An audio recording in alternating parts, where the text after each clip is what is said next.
భగవంతుడు ఎక్కడా లేడు, మనలోనే ఉన్నాడు. మనలోనే ఉన్నాడు, మనమే భగవంతుడు, వేరే వాళ్ళు కాదు. మానవుడే మహనీయుడు అన్నారా లేదా? ఎందుకన్నాడు? ఇప్పుడు మానవుడే మహనీయుడు అన్నారు, ఎందుకన్నారు? ఆ మహనీయునిగా అవుతాడనే కదా అన్నారు వాళ్ళు. ఉపయోగించుకుంటే ఈ శరీరాన్ని ఎలాగైనా ఉపయోగించుకోవచ్చు, పూజలు అందుకునేలాగా ఉపయోగించుకోవచ్చు, పరంపోగోళ్ళలాగైనా ఉపయోగించుకోవచ్చు. అవునా లేదా?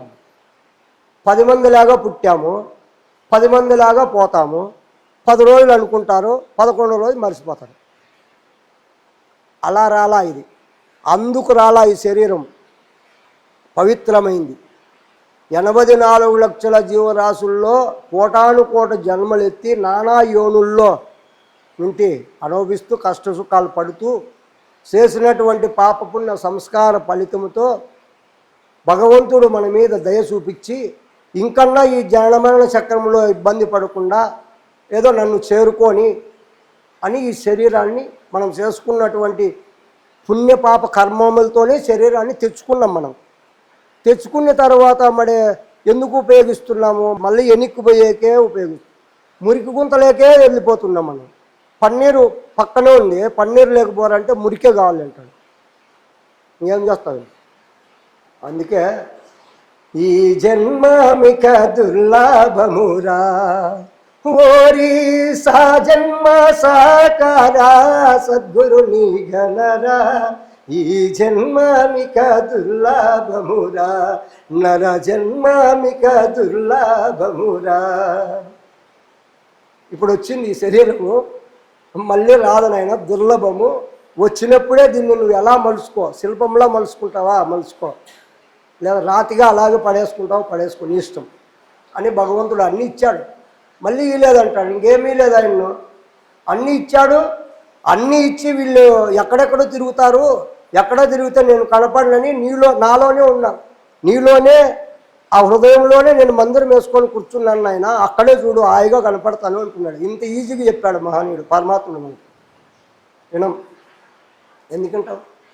బయట బాగా మనకు రుచి అక్కడే అయిపోయింది, బాహ్యంలోనే. లోపల రుచి దొరకలా, ఆ రుచికే బానిసలు అయిపోయాము. ఎంత తిరిగినా దొరకడు. దేవుడెవరికి చిక్కడు, దేవుడెవరి వశము కాడు, ధర నిండా ఉండరా దేవుడు, అందరి హృదయాల్లోనే ఉంటాడు.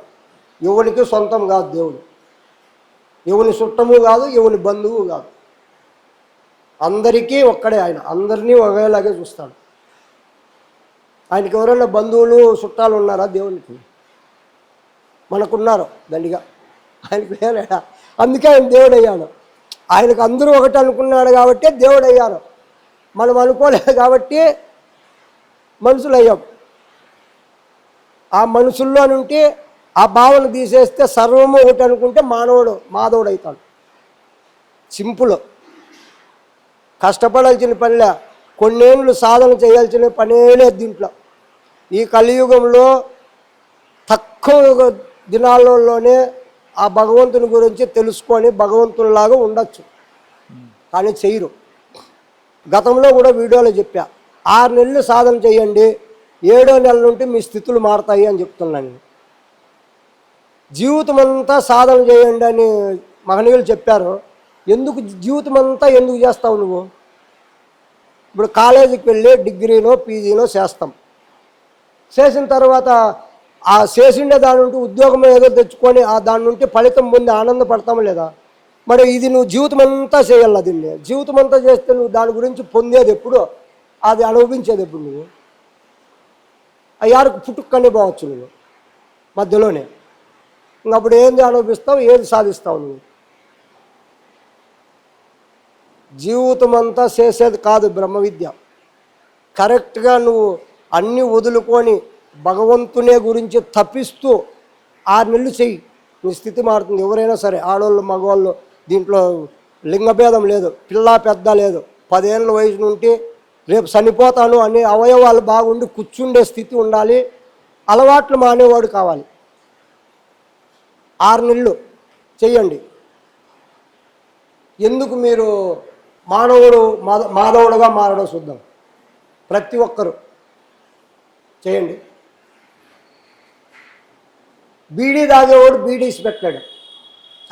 నాకు దేవుడు లేకపోయినా పర్వాలేదు, నాకు బీడీ కావాలంటాడు. మందు తాగేవాడు మందు ఇసి పెట్టాడు. తిరిగేవాడు తిరిగేది ఆఫ్ చేయడు. ఇంక ఎలా చేస్తావు నువ్వు సాధన? ఎలా కనపడదు? ఇంక నువ్వు జీవితం అంతా చేస్తూనే ఉండాలి. చేస్తూ ఉండు, ఆ ఫలితం రాదు, నువ్వు పోతావు పుట్టుక్కని. ఏముంటావా? ఉండవు కదా. మరి నువ్వు జీవితం అంతా ఎందుకు చెయ్యి? 6 నెలలు ఇప్పుడు జీవితం అంతా కష్టపడ్డావు, ఏమొచ్చింది? ఇప్పుడు జీవితం అంతా కష్టపడ్డావు, ఏమొచ్చింది? ఆనందం వచ్చిందా? సుఖం వచ్చిందా? క్షణిక ఆనందం, క్షణిక సుఖం. కొంతసేపు సుఖము, కొంతసేపు దుఃఖం. ఇదే జీవితం. ఇది అలా కాదు. కొన్నాళ్ళు కష్టపడితే జీవితం అంతా పరమానందాన్ని ఇస్తుంది. మరి ఇది కావాలా అది కావాలా? కొన్నాళ్ళు 6 నెలలు కష్టపడి దీనికోసము, ఇప్పుడు జీవితం అంతా కొన్నేళ్ళు దీనికోసం బాహ్యంలో కష్టపడ్డాం కదా, ఒక 6 నెలలు కష్టపడండి దీనికి, మళ్ళీ జీవితం అంతా హాయిగా ఉంటాను. నేనైతే అలాగే చేశా. నేను 6 నెలలే సాధన చేశా, 6 నెలలే. మరి హాయిగా ఉన్నా, జీవితం అంతా హాయిగానే ఉంటా. ఎందుకంటే ఆ సాధన భగవంతుడు ఆ కృపకై నేను తప్పించానమాట. గురువుగారిని సదా రుణపడి ఉన్నాను. గురువుగారు ఏమి చెప్తే, మా గురువుగారు ఏమి చెప్తే దాన్నే పాటించాను. శరణాగత భావనతో చేశాను నేను సాధన. ఎలా చేశా? 6 నెలలు కంటిన్యూగా ఒక్క పూట ఆహారం తీసుకుంటూ 4 టైములు చేశా దినానికి. మళ్ళీ వ్యవహారము చేసుకుంటూ సంసారంలో ఉండి, ఇప్పుడు సంసారంలో ఉన్న గృహస్థుల్నే, భార్యాబిడ్డలు ఉన్నారు నాకు, కర్ణాటకలో ఉన్నారు. నేను ఇక్కడ ఆశ్రమం కోసమై ఇక్కడ వచ్చి ఏదో 10 మందికి సేవ చేయాలని ఇక్కడ చేస్తున్నాను. 6 నెలలు చేశా. ఇక్కడ వ్యవహారం చేసుకుంటూ సంసారాన్ని చూసుకుంటూ ఏది ఆపకుండా 6 నెలలు సాధన చేశాం. పొద్దున్నే 3:30కు లేసేవాడిని. కాలకృత్యాలు తీర్చుకొని స్నానం చేసి 4 గంటలకు కూర్చుంటే 6 గంటల వరకు చేసేవాడిని పొద్దున్నే. మళ్ళీ మధ్యాహ్నం 12:30 నుంచి 1:30 వరకు చేసేవాడిని. సాయంత్రం 6 నుంచి 8 వరకు చేసేవాడిని. మళ్ళీ అర్ధరాత్రి 12 నుండి 2:30 వరకు చేసేవాడు. ఇలా చేసి 6 నెలలు ఒక్క పూట తీసుకొని. అలా చెయ్యండి, ఎవరైనా సరే చెప్తాను నేను ఇప్పుడు. అలా చెయ్యండి సాధన. 7వ నెల నుండి మీ స్థానాలు మారకపోతే కూర్చున్న దగ్గరికే మీకు ఫ్యాన్ కింద కూర్చున్నా మీకు జరుగుతుంది. మరి నమ్మరే. జీవితం అంతా చేయమంటే వాళ్ళని అయితే నమ్ముతారు బాగా. ఎందుకు జీవితం అంతా? ఇప్పుడు జీవితం అంతా చేసి నువ్వేం పొందుతావు? చేసే దాంట్లోనే నీ ఆవస అయిపోయా, అన్నీ అయిపోయా. నువ్వు అనుభవించేటప్పుడు ఇంకా అనుభవించేటప్పుడు ఇప్పుడు మీరు 6 నెలలే కదా కష్టపడేది. అలవాట్లు మాని 6 నెలలు ఇలా సాధన చేయండి, మీకు జీవితం అంతా హాయిగా ఉంటారు కదా. మరి ఎందుకు చేయరు 6 నెలలు? జీవితం అంతా కష్టపడేదానికే పోతారు. ఇంకేం చెప్తారు వీళ్ళకు?